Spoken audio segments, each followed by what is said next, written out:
Hello po sa lahat po ng mga Don Bell fans, Don Bell supporters at sa lahat ng mga nagmamahal kay Bel Mariano and Mr. Donnie Pangilinan. Dahil lately po kasi sunod-sunod yung mga event na magkasama si Donnie at si Bel.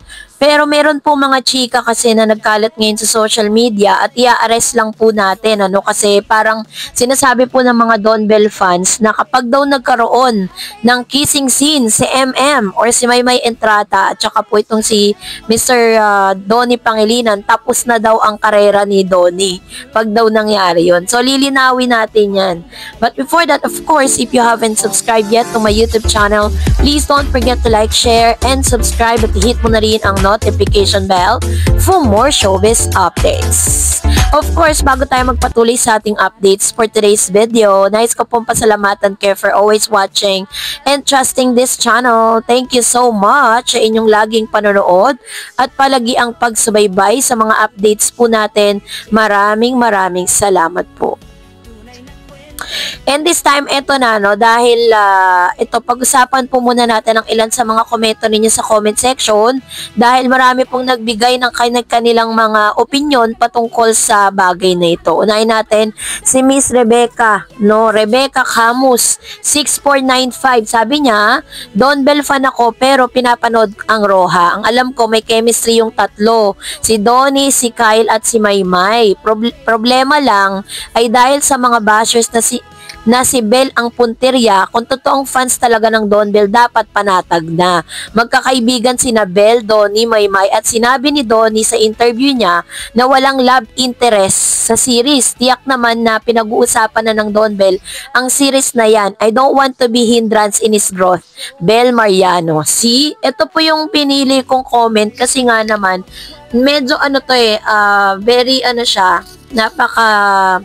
kumbaga nandito na yung sagot dun po sa mga sinasabi po ng ilang mga Don Bell fans. Tama po siya na kapag pinanood nyo po kasi yung mga nagko-comment patungkol doon sa mga ganong klase ng mga senaryo na magkakaroon ng parang kissing scene between Maymay Entrata and Donnie Pangilinan, yan po yung mga hindi talaga nanonood. Kasi if you're going to watch that series sa Netflix, it's about friendship. Yung friendship na parang parang umiikot po yung friendship na yun dito po kay Kyle, kay Mr. Donnie Pangilinan, tsaka kay Maymay Entrata, which is tama po yung sinabi niya dito na wala pong love interest sa series na to.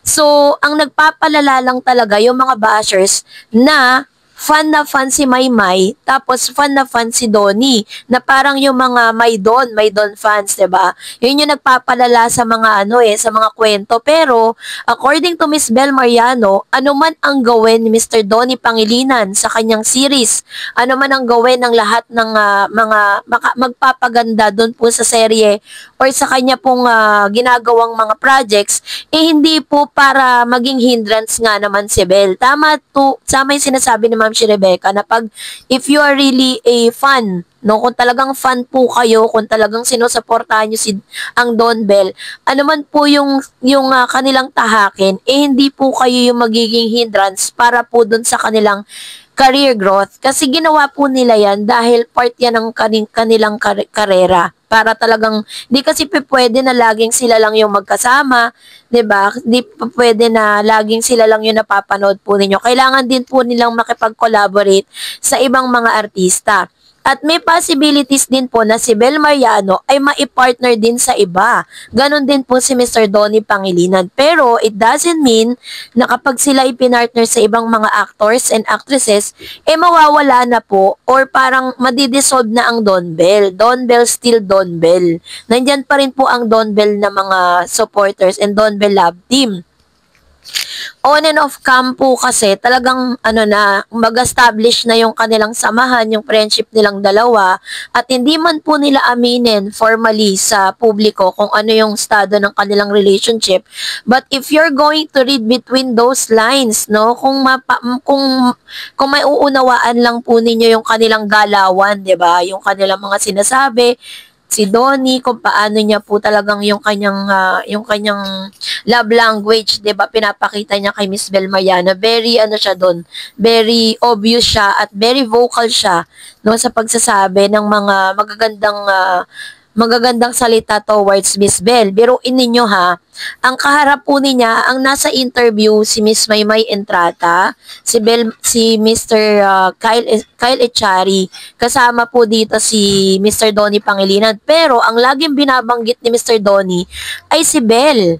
So which means, ayaw ni Donnie na maalis dun po sa sistema niya si Bel Mariano. Ang ag-aalis lang naman talaga yung mga bashers, yung mga hindi totoong supporters.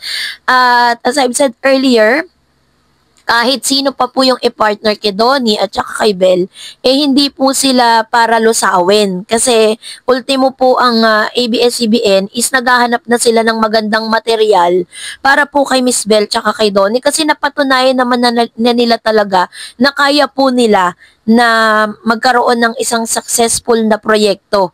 Kaya napaka-imposible na parang wala lang Don Bel, ganon. So bashers lang talaga yung nagsasabi nun. Kaya kung hindi nyo pa po napapanood yung Rojas, nyo po yan, i-try nyo pong panoorin para maintindihan ninyo yung sinasabi ni Donnie. Ang kasi, ang nangyayari, sobra-sobra yung pambabash na ginagawa kay Donnie Pangilinan ngayon. Kasi parang sinasabi nila na si Donnie daw ay liar, sinungaling daw si Donnie, ganyan, hindi raw tinupad yung pangako kay Bel. Pero, nagsasalita nun yung mga hindi pa nakapanood ng series.